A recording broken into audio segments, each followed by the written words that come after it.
వికసిత్ భారత్ సంకల్ప్ యాత్రలో భాగంగా శివంపేట మండలంలోని రత్నాపూర్ గ్రామంలో వికసిత్ భారత్ సంకల్ప యాత్ర మండల ఇన్ఛార్జ్ అశోక్ సాదుల గారి ఆధ్వర్యంలో కేంద్ర ప్రభుత్వ సంక్షేమ పథకాలను ప్రభుత్వ అధికారులు గ్రామ ప్రజలకు వివరించడం జరిగింది. వికసిత్ భారత్ సంకల్ప యాత్ర అంటే దీని యొక్క ముఖ్య ఉద్దేశం ఏంటంటే మన దేశంలో మొత్తం మన భారతదేశం మొత్తం వికసిత భారతం కావాలని మన నరేంద్ర మోడీ గారు దేశంలోని ప్రతి మారుమూల గ్రామానికి ఈ యొక్క వికసిత్ భారత్ సంకల్ప యాత్ర అనే ఈ యొక్క రథాన్ని దాని వెంబడ ప్రభుత్వ అధికారులను మన గ్రామాలను పంపించి కేంద్ర ప్రభుత్వం యొక్క సంక్షేమ పథకాలను వివరించడం జరుగుతుంది.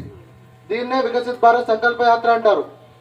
అందులో భాగంగా ఈరోజు మన శివంపేట మండలంలోని ఈ యొక్క రత్నాపూర్ గ్రామానికి ఈ యొక్క మోడీ గ్యారంటీ కార్డు రావడం జరిగింది. మన అందరికీ తెలుసు, అంటే మన గ్రామ పంచాయతీకి నిధులు వచ్చేసి 90% నిధులు నరేంద్ర మోడీ గారు సెంట్రల్ గవర్నమెంట్ నుంచి ఇస్తున్నారు.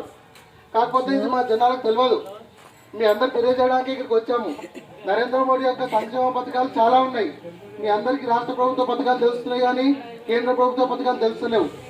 ఇందాక మన హెల్త్ డిపార్ట్మెంట్ నుంచి డాక్టర్ గారు మాట్లాడినట్టుగా ఆయుష్మాన్ భారత్, నరేంద్ర మోడీ గారి ఆయుష్మాన్ భారత్ అని ఒక పథకం ఉన్నది.